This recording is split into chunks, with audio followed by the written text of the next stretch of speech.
it's really important, I think, to talk about these new results because, again, like the core of the debate over guns in America is whether or not these are useful tools to protect people or whether or not they just put people at more risk to harm themselves or others. That's the basic debate. I mean, obviously there are other reasons to own firearms, for,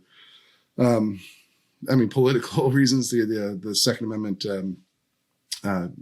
speaks directly to the idea of, an armed populace being necessary to defend a free state. And so, it's not the only reason, but it is the main reason that we debate in modern America is like, are guns actually useful for self-defense in a way that alleviates any downsides to owning firearms, or to having firearms in society generally. This is a common core to what we talk about when it comes to firearm ownership. And so having more data on this, especially data that's very broad, is incredibly important. And, actually one area that I think is fascinating about all of this too is that you were able to get a representative sample of gun owners in all 50 states, which is something that I've never seen done before.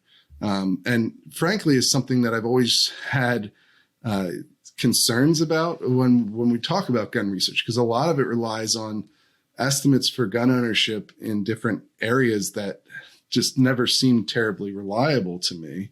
I think the RAND corporations, their estimate or the way that they calculate it has become the most popular one in recent years, which involves national surveys of a couple thousand adults, not even gun owners, that show, the gun ownership rate is something like 30%. And then they try to use that combined with, for instance, suicide data is a common metric that people will rely on for measuring gun ownership in a given area. But none of the, those all seemed fairly flimsy to me, or at least questionable to me. And now you have this survey that has directly obtained an actual representative sample in every state. Have you found some differences between what your gun ownership estimate is in those states and what you commonly see through these other metrics?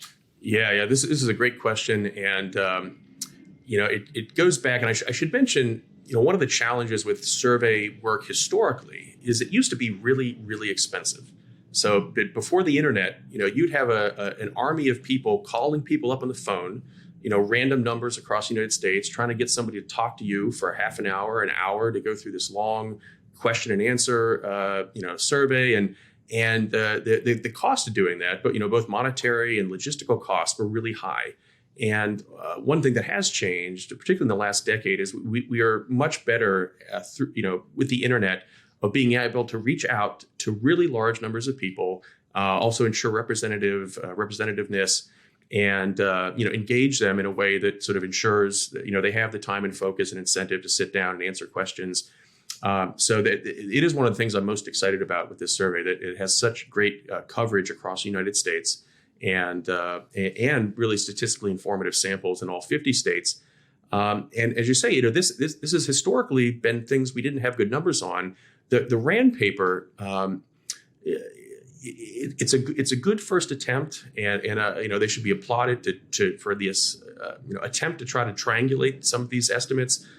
But some of the things they use are things like the number of guns and ammo subscriptions, and you have this suicide rate, and you have hunting licenses. But of course, hunting licenses are going to be very different across different states and different contexts, and which states have a lot of right. Hunters versus just recreational shooters. So on its face, there's a reason to think this is a pretty loose a methodological approach.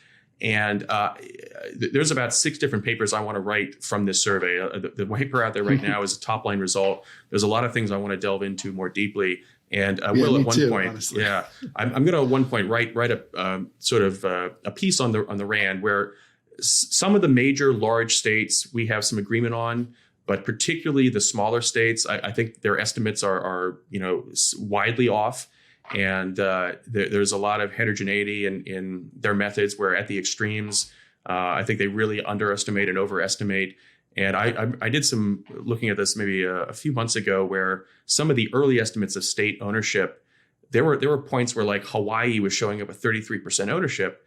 And that turns out they had asked like 3 people in Hawaii, and 1 out of 3 said yes. Right. And it's similar in Alaska. It's like they asked 4 people, and we were Right. making and that's really the common loose. problem with a lot of these other estimates. It's like you just don't. They're not asking a lot of people. When you do a nationwide survey to get a random sample, you only need 2,500 people or so. Right. When you're talking about adults, but then if you try to drill that down to 33% of people who self-identify as gun owners, then you're only getting a couple hundred people for the entire country, which is why your sample size of 16,000 gun owners is such a game changer, at least in my view. Yeah, that's right, and that's it's a really exciting thing. And I say that there's a lot of stuff that I haven't yet been able to analyze just because of time and some teaching commitments and other writing commitments. But eventually, there will be a paper comparing and contrasting the RAND estimates, and I think this will be a major contribution, because there's a lot of other studies people want to do that rely on sort of estimates of state level firearms ownership, and this can provide that. And so, eventually, I mean, that's been one of my long running critiques of a lot of modern survey, or a lot of studies that look at whatever gun policy effects, is they oftentimes are using fairly unreliable estimates for gun ownership rates wherever, whatever area they're studying.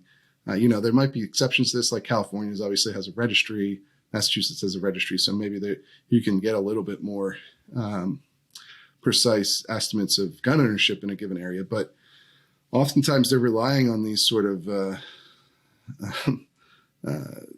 questionable tactics to determine gun ownership rates, and those are key to a lot of the conclusions that they're drawing. And so, it'll be interesting to see perhaps how some of these studies come out with updated measurements of gun ownership that are in your survey.